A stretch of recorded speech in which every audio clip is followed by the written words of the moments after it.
So, good morning.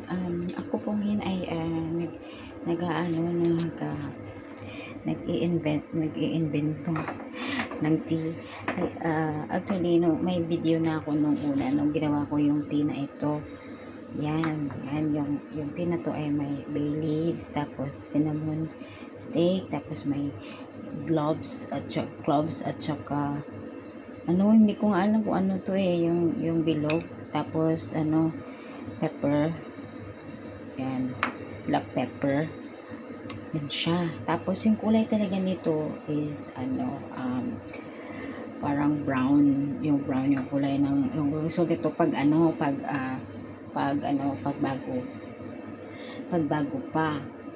So ngayon, actually yung amount ng na ginagamit ko isang ganito at saka isang ganito, tapos dalawang ganitong green, tapos 5 cloves, tapos 10 ito paminta. Yan yung inano ko, tapos lang, isang baso lang. So yung gawin kong yung tubig na ilagay ko pag pinababoy ko siya, mga 1.5 na baso or 2 baso. Tapos makakabuo yun siya ng parang dito hanggang dito na mga 15 minutes to 20 minutes ko siyang i-boil. Kaso ang nangyari niyan is parang nasasayangan kasi ako, kaya sabi ko, what if kaya ipunin ko yung at least dalawang boiled na ko. Kaya nung nag-boil ako nung nakaraan, tapos kahapon pinag-isa ko, tapos inano ko ngayon, kasi inisip ko hindi na siya yung kulay, iba na, hindi na talaga brown yung kulay, ganito yung kulay niya. Ang ginawa ko, meron kasi binigay sa akin yung sister ko, yung ate ko. Ayan, ito siya yan sea cucumber, daw to, gamot daw to sa mga basta mahal to dito, anti-cancer daw to, mahal dito to. Tapos samantalang doon sa amin kinukuha lang namin yan sa gilid-gilid kapag pag lutay. Tapos ang galing kong kumain, gusto kong kumain nito, ganyan, suka lang, isa sa usaw. Ito yung sea cucumber. Pero ito, hindi ko kasi ito kilala kung ano ito, pero parang tingnan mo, parang uod siya.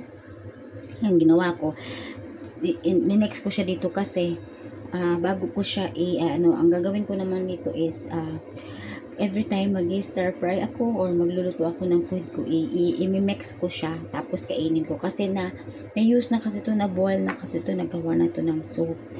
Kaya sabi ko i-mix ko nga muna nito para at least meron naman itong nutrients, no?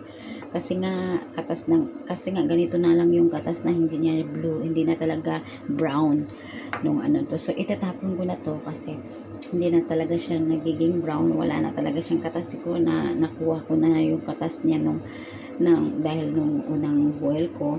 So hindi na talaga siya pwede reuse, pero sayang din naman yung effort ko, kaya yung ito ni-reuse ko na din, pinag-mix ko sila together, itong dalawa. Tapos ito nga yung resulta, inuman ko pa rin. Tapos ito, mag-steam kasi ako ngayon ng pork. Ayan, ito, may sobra kasi ako nung kagabi. Tapos yung gawin ko, cut ko to, tapos i-mix ko dito para makain ko siya lahat diretso, no?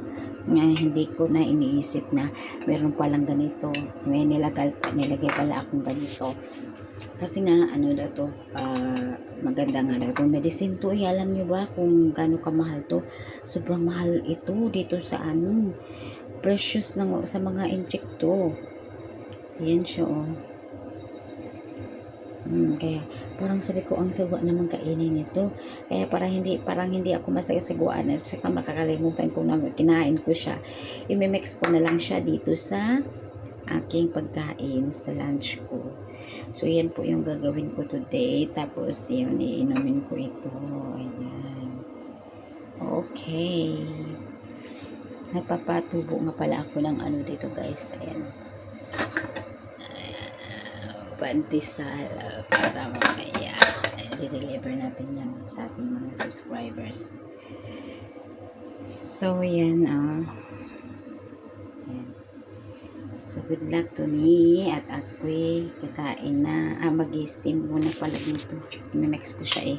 Cut ko siya ng papakunti-kunti para hindi ko siya malasahan.